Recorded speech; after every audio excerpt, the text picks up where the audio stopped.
जयराम जी की जय। साईं लीलाशाह स्वामी लीलाशाह सत्संग में आपका स्वागत है।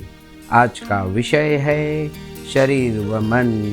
23 सितंबर 1961 में बाटवा में किए गए प्रवचन में स्वामी जी ने कहा है कि यह शरीर एक मकान की भांति है। इसमें रहने के लिए कुछ समय मिला हुआ है, परंतु हम उसमें ममता रखकर उसे अपना मकान समझकर बैठे हैं। यह हमारा नहीं है। यह 5 तत्वों का बना हुआ है।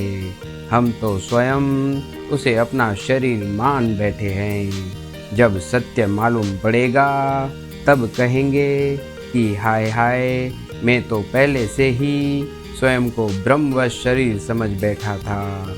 जब ज्ञान प्राप्त हुआ तब सत्य जाना कि मैं यह मकान नहीं हूँ। मैं तो उससे अलग सत्चित आनंद स्वरूप हूँ। आत्मा तो सब में एक समान सदैव नित्य रहने वाली अजर अमर अखंड है। जो एक है वह सब सत्य परमात्मा में बस रहा है। यह उपरोक्त ज्ञान ही जिज्ञासु के लिए एक खुराक है। जयराम जी की। मन पर पूरी तरह नियंत्रण रखना चाहिए। बुरे संकल्पों से दूर रहना चाहिए। उन्हें भीतर नहीं आने देना चाहिए। मन पर यदि नियंत्रण नहीं होगा तो बहुत बड़ी परेशानी होगी। किसी भी बुरे विचार के बारे में बार बार नहीं सोचना चाहिए। दरअसल उसकी याद ही मिटा देनी चाहिए। यदि मन की बाहर की ओर दौड़ नहीं होगी तो समझो कि आपके अभ्यास का मन पर असर हुआ है।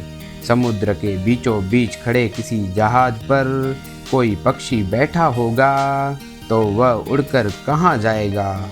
उड़ते उड़ते इधर उधर घूमकर थक कर अंत में वापस जहाज पर आकर बैठ जाएगा। वैसे ही मन भी चाहे जितना दौड़े, अंत में एक आत्मा पर आकर स्थित होगा।